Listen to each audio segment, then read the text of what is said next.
Our top focus in this broadcast, there are 10 Hong Kongers who face a trial in China as of now, and the Shenzhen court will soon deliver its verdict today. 12 people from Hong Kong, also referred to as the Hong Kong 12, were intercepted by the Chinese Coast Guard from a Taiwan-bound speedboat.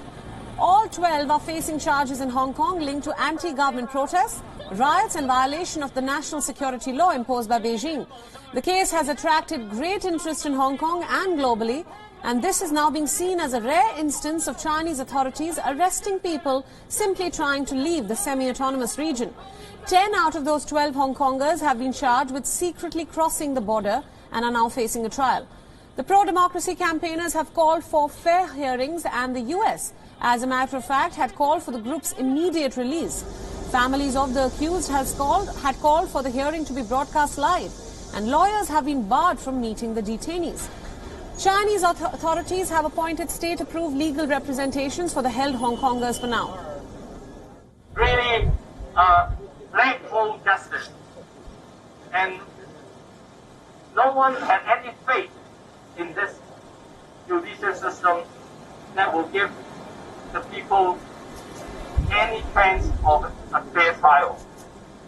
We only see black hole, and we only see subtractions. The US Embassy in China had called for the release of the 12 Hong Kongers and to permit them to depart the country. The embassy statement reads, and I quote, "Their so-called crime was to flee tyranny. Communist China will stop at nothing to prevent its people from seeking freedom elsewhere." The Hong Kong government has said that the defendants must face justice on the mainland before returning to Hong Kong. The detainees are expected to face further investigation on the alleged protest-related crimes in Hong Kong. China has a history of putting dissidents on trial around the Christmas and New Year period to avoid Western scrutiny. The mainland Chinese courts are loyal to the Communist Party and do not challenge the party's accusations. Conviction rates are close to 100% in China. Pro-democracy protesters believe that those freedoms are being eroded by Beijing, especially with the imposition of the national security law. However, China denies curbing rights and freedoms and claims that the legislation was essential to ensure law and order. For more updates about the situation in Hong Kong, Phoebe Kong, DW's East Asia correspondent, is joining us live from Hong Kong. Phoebe, thanks so much for joining us on WION. Now, all 12 people in Hong Kong are facing charges linked to anti-government protests, riots and violation of the national security law. Tell us, what can we expect when it comes to the verdict?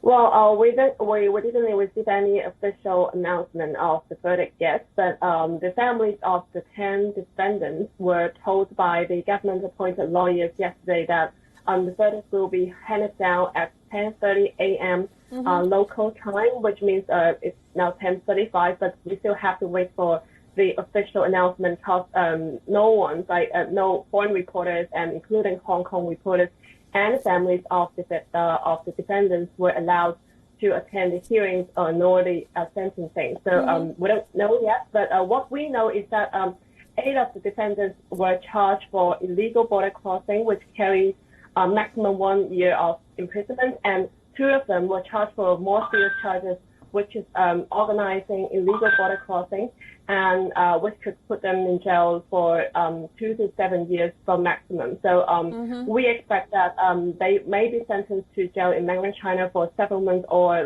maybe years, for the serious charges.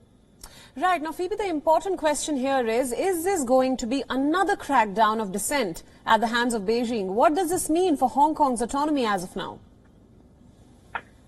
This case is definitely a sensitive case because this is quite iconic, and this is quite rare for Hong Kong citizens to be got intercepted by Coast Guard at sea, and especially they are all activists who face charges related to the 2019 protests in Hong Kong, and that implies that the government is trying every means to stop people, especially the sensitive figures and the activists from fleeing the city. And apparently they claim that allegedly they violate the laws in mainland China, and this is really the last thing that Hong Kong people want to see, and that is to be trialed in mainland China, because many locals and also especially activists, they think that there's no fair trial in mainland China. Right. Now, Phoebe, we are also getting an update that the 2 teens among the 12 who have been held or are facing trial, 2 the teenagers, will be expected to be handed back by the Shenzhen authorities to the city's police force and returned to Hong Kong. Can you confirm that? We know that various Hong Kong local media report like such news as you have quoted earlier, that 2 of the detainees who were underage when they were arrested back in August, and they won't be prosecuted by mainland authorities, but instead they will be handed back to Hong Kong police shortly after the verdict handed down in mainland China. And because both of them were like under 18 when they were caught in mainland China, and I think this is kind of like a gesture to show like to the Hong Kong people.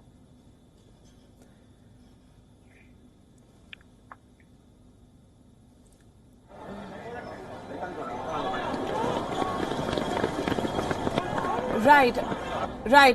Just getting some more updates on this story now. The European Union has slammed China for the unfair trial of 10 Hong Kong pro-democracy protesters. The European Union once again has demanded the release of all the 10 Hong Kong activists. EU spokesperson for Foreign Affairs and Security Policy has issued a statement, and it says that the trial was not held in open court and that diplomatic representatives were not able to attend the proceedings. This statement adds that the defendants' rights to a fair trial and due process has not been respected. A strong statement coming from the European Union there against the trial that is being held right now, where 10 Hong Kongers, rather 12 Hong Kongers, the Hong Kong 12, are being held.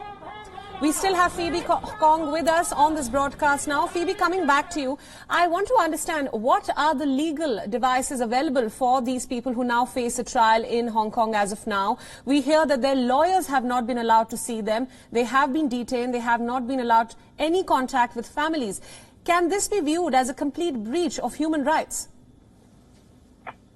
Well, this is a really controversial issue, but what we know is since the 12 of them were caught in late August this year, but since then for 4 months until now, they were denied access to their family and also the lawyers appointed by their own families in Hong Kong.